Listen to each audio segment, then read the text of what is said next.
மதி எப்பவும் போல் ரூமில் துணி மடிச்சிட்ருக்காங்க. அங்கேருந்து ரேவதி வராங்க. வந்த உடனே கேட்குறாங்க, இங்கே பாரு மதி, உங்கள் அப்பா ரொம்ப வருத்தப்பட்டுட்டு போனார். பார்க்கவே ரொம்ப எனக்கு கஷ்டமாக இருந்தது. சரியா, நான் உன்னை பார்த்துக்கிறேன், நீ கவலைப்படாத. இனிமே சுரேஷ் எந்த தப்பும் பண்ண மாட்டான். கண்டிப்பாக உன் கூட சேர்ந்து நல்லபடியாக வாழ்வான். உங்கள் அப்பாவுக்கு எவ்வளோ வருத்தமாக இருந்தது தெரியுமா? பாவம், பொண்ணுக்கு பிடிக்காம கல்யாணம் பண்ணி கொடுத்துட்டோம் போல இருக்குது. அதனால தான் பொண்ணு இவ்வளோ பெரிய கஷ்டத்தை அனுபவிச்சிட்ருக்கா அப்படின்னு சொல்லிட்டு உங்கள் அப்பா ரொம்ப ஒரு மாதிரி மனவேதனையோடு தான் போனார். எனக்கே பார்க்க ரொம்ப கஷ்டமாக இருந்தது அப்படின்னு ரேவதி சொல்கிறாங்க.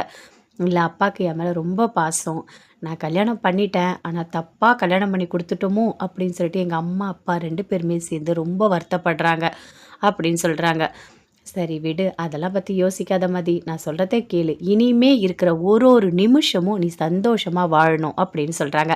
அதை கேட்டோன்னே மதி அமைதியாக இருக்காங்க, எதுவுமே பேசவே இல்லை. சுரேஷ் யோசிக்கிறாரு, சரி நம்ம மாமா வீட்டுக்கு போயிட்டு வரலாம் அப்படின்னு வீட்டுக்கு வராரு. அங்கேருந்து அப்படியே தங்கராஜ் பார்க்குறாரு. வா சுரேஷ், உள்ள வா அப்படின்னு கூப்பிட்டு உட்கார வச்சு பேசிகிட்டு இருக்காரு.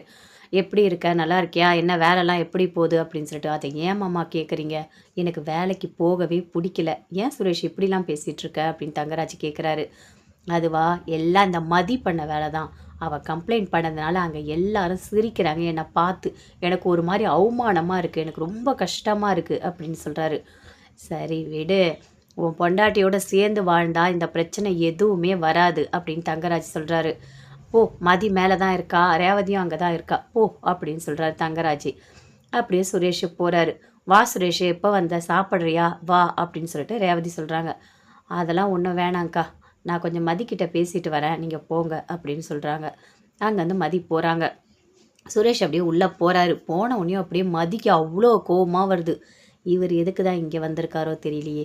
இவர் மூஞ்ச பார்க்கக்கூடாதுன்னு சொல்லிட்டு தான் நானே இங்கே வந்து அட்ஜஸ்ட் பண்ணிட்டு இருக்கேன்.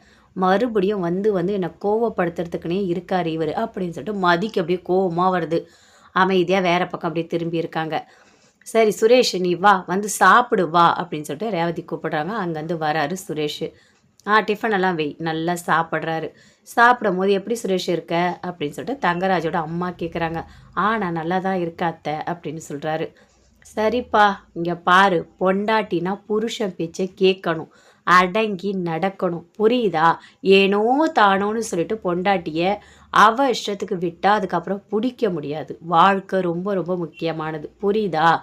உன் பொண்டாட்டியை உனக்கு தகுந்த மாதிரி நீ தான் மாற்றிக்கணும் அப்படின்னு சொல்கிறாங்க.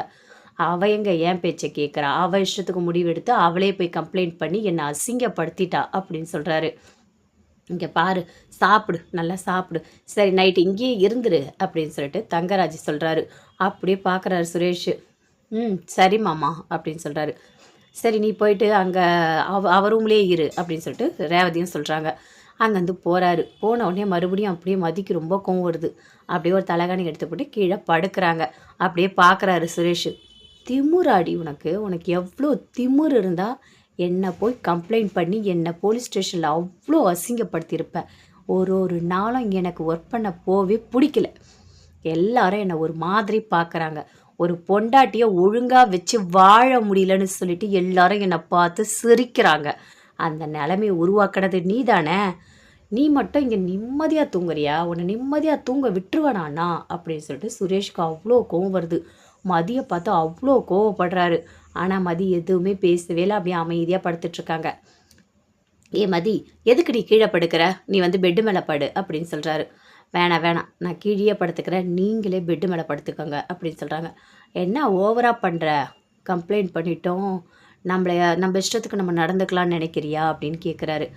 ஐயோ, நான் ஏங்க அப்படிலாம் நினைக்க போகிறேன்? நீங்கள் தப்பு பண்ணீங்க, அதனால் கூப்பிட்டு அவங்க திட்டினாங்க. இதுக்கும் எனக்கு எந்த சம்மந்தமும் இல்லை அப்படின்னு சொல்கிறாங்க. என்ன எல்லாமே பண்ணுற வேலையெல்லாம் பண்ணிவிட்டு ஒன்றுமே தெரியாத மாதிரி பேசுகிற? நல்லா பேச கற்றுக்கிட்டானா நீ அப்படின்னு சொல்கிறாரு. அதுக்குள்ளே அப்படி கிட்ட வராரு. நீ ஏன் பொண்டாட்டி தானே, நான் உன் கூட சேர்ந்து வாழ்ந்தா என்ன அப்படின்னு கிட்ட வராரு. மதிக்கு பயங்கரமாக கோவம் வருது. உங்களுக்கு அசிங்கமாக இல்லை? உங்களை பார்க்கவே எனக்கு பிடிக்கல, உங்கள் கூட நான் சேர்ந்து வாழணுமா அப்படின்னு கேட்குறாங்க. அதெல்லாம் நீ பேசக்கூடாது. நான் உன் கழுத்தில் தாலி கட்டியிருக்கேன், அதனால் நான் உன் கூட சேர்ந்து வாழ்வேன், எனக்கு உரிமை இருக்குது அப்படின்னு சொல்கிறாரு. இங்கே பாருங்க, உங்களுக்கு உரிமை இருக்கலாம், ஆனால் எனக்கு உங்களை பார்த்தாலே பிடிக்கல. நான் ஏதோ எங்கள் அம்மா அப்பா வயசானவங்க கல்யாணம் பண்ணி வச்சுட்டாங்க, அவங்க மனசு கஷ்டப்படக்கூடாதுன்னு மட்டும்தான் நான் இங்கே இருக்கேன். மற்றபடி உங்களுக்காகலாம் நான் இங்கே இல்லை அப்படின்னு சொல்கிறாங்க. சரின்னு சொல்லிட்டு அப்படியே கிட்ட வராரு. பிடிச்சி மதி கீழே தள்ளி விடுறாங்க. ஏய் ஏண்டி பிடிச்சி தள்ளி விடுறான்னு கத்துறாரு. அதுக்குள்ளே ரேவதியும் ஓடி வராங்க, தங்கராஜும் ஓடி வராங்க. ஐயோ சுரேஷ் அப்படின்னு 2 பேரும் சேர்ந்து தூக்குறாங்க. என்ன நடந்தது அப்படின்னு கேட்குறாரு தங்கராஜ். அவள் கிட்ட போனோடனே அவள் என்னை பிடிச்சி கீழே தள்ளி விட்டுட்டா மாமா அப்படின்னு சொல்கிறாரு சுரேஷ். சுரேஷ் நீ எழுந்து வெளியே வா அப்படின்னு சொல்லிட்டு ரேவதி அப்படியே வெளியே கூட்டிகிட்டு வந்து உட்கார வைக்கிறாங்க. இங்கே பாரு, மதி ஏதோ கோவத்தில் இருக்கா போல இருக்குது. நீ வந்து தனியாக ரூம்லேயே வேறு ரூமில் படுவா, இல்லைனா மாமா கூட போய் படுப்போ, நான் போயிட்டு மதியோட படுக்கிறேன் அப்படின்னு ரேவதி சொல்கிறாங்க. ரேவதி அங்கேருந்து மதி கூட போகிறாங்க. என்ன மதி உனக்கு ரொம்ப கோவப்படுத்திட்டானா சுரேஷ் அப்படின்னு ரேவதி கேட்குறாங்க. ஆமாக்கா, எனக்கு அவரை பார்த்தாலே பிடிக்கல. அவருக்கு வந்து பெரிய திமிரு அவருக்கு அப்படின்னு சொல்கிறாங்க. சரி விடு விடு மதி, நீ டென்ஷன் ஆகாத, நீ படு, நான் உன் கூட படுக்கிறேன் சரியா அப்படின்னு சொல்கிறாங்க. அங்கேருந்து அவங்க மாமா கூட போய்ட்டு அப்படி சுரேஷ் படுக்கிறாரு. என்ன சுரேஷ், உன் பொண்டாட்டி தானே, உன் பொண்டாட்டி பிடிச்சி உன்னை தள்ளி விடுறா, என்ன இது அப்படின்னு கேட்குறாரு தங்கராஜ். மாமா அவளுக்கு கொஞ்சம் நஞ்ச திமிரு இல்லை, அவள் பார்க்கறதுக்கு தான், ஆனால் ரொம்ப ரொம்ப கோவக்காரி, ரொம்ப அவ்வளோ கோவம் வருது அவளுக்கு அப்படின்னு சொல்கிறாரு. இதெல்லாம் சொல்கிறதுக்கு ரொம்ப அசிங்கமாக இல்லை சுரேஷ், உன்னை நான் ரொம்ப பெருசாக நினச்சிட்டு இருந்தேன், கடைசியில் நீ இப்படி பயப்படுற அப்படின்னு கேட்குறாரு. நான் பயப்படல மாமா, அவளுக்கு அவ்வளோ ஒரு ஃபோர்ஸாக பிடிச்சி தள்ளி விட்டுட்டா அப்படின்னு சொல்கிறாரு. சரி விடு விடு பார்த்துக்கலாம், நீ இங்கேயே படு சரியா அப்படின்னு சொல்கிறாரு. மலர் எப்பவும் போல் சமையல் ரூமில் வேலை பார்த்துட்ருக்காங்க. அவங்க மாமியார் மாமனார் 2 பேரும் வெளியே உட்காந்துட்ருக்காங்க. என்ன இது சுரேஷ் இன்னும் காணும் அப்படின்னு சொல்லிட்டு உடனே மலர் சொல்கிறாங்க. இல்லை சுரேஷ் வந்து அங்கே ரேவதி வீட்டுக்கு போகிறேன்னு சொன்னான் அப்படின்னு சொல்லிட்டு. ஓ அப்படியா, சரி சரி, அப்போ நைட்டு அங்கேயே தங்கிடுமா, அவனுக்கு ஃபோன் பண்ணிலாம் எதுவும் கேட்க வேண்டாம் அப்படின்னு சொல்லிட்டு இருக்காங்க. சரி நீ சமையலை கொஞ்சம் குறைச்சே பண்ணு, நாம் மட்டும் தானே இருக்கோம் அப்படின்னு சொல்லிட்டு. இல்லை அத்தை நான் எல்லாமே பண்ணிட்டேன் அப்படின்னு சொல்கிறாங்க. சரிம்மா நீ சாப்பாடை போடு, நம்ம தூங்கலாம் அப்படின்னு சொல்லிட்டு எல்லாருமே சேர்ந்து சாப்பிட்றாங்க. சாப்பிட்டு முடித்தோடனே நல்லா தான் இருக்குது குழம்பு அப்படின்னு சொல்கிறாங்க. எடுத்துகிட்டு போயிட்டு எல்லாத்தையும் போடுறாங்க. போட்டுட்டு பாத்திரத்தை எல்லாத்தையுமே வாஷ் பண்ணுறாங்க. வாஷ் பண்ணிவிட்டு அப்படியே போகிறாங்க. பாக்கியராஜ் வராரு. என்ன சுரேஷை காணோம் அப்படின்னு கேட்குறாரு. சுரேஷ் ரேவதி வீட்டுக்கு போகிறேன்னு சொல்லிட்டு போனான், அங்கே தான் போய் இருக்கான் போல இருக்குது அப்படின்னு சொல்கிறாங்க. ஓ அப்படியா, அங்கே போய் மதிக்கிட்ட ஏதாவது பிரச்சனை பண்ண போகிறான் அப்படின்னு பாக்கியராஜ் கேட்குறாரு. அதெல்லாம் ஒன்றும் பண்ண மாட்டாங்க, ஏன்னா அவனுக்கு தெரியும்ல மதிக்கு ரொம்ப கோவத்தில் இருக்கான்னு, அதெல்லாம் ஒன்றும் பண்ண மாட்டான், சும்மா போயிட்டு அவங்க அக்கா கூட பார்த்துட்டு வருவான் அவ்வளோதான் அப்படின்னு மலர் சொல்கிறாங்க. எனக்கு மதியை நினச்சாதாங்க ரொம்ப கஷ்டமாக இருக்குது, பாவங்க அவள் சீக்கிரமாக இங்கே வந்துடணும், நான் அவளை நல்லா பார்த்துப்பேன் அப்படின்னு மலர் சொல்கிறாங்க. என்ன மலர் உனக்கு ரொம்ப பாசம் போல் இருக்குது அப்படின்னு கேட்குறாரு.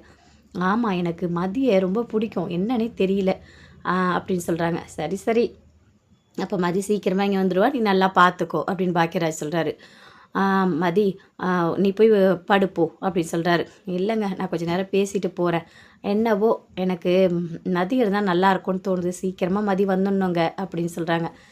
ஏன்னா நீ சமையல் ரூமில் தனியாக இருக்க, அப்பப்போ மதி வந்து பேசுகிறதுனால உனக்கு கொஞ்சம் நல்லா இருக்குது, அதனால் மதி வேணும்னு கேட்குற. அப்படிலாம் ஒன்றும் இல்லைங்க, உண்மையிலேயே மதி ரொம்ப ரொம்ப தங்கமான பொண்ணு, எனக்கு மதி தங்கமான பொண்ணுன்னு தெரியும், ஆனால் உங்கள் தம்பிக்கு தெரியல, அதுதான் இங்கே நடக்குது.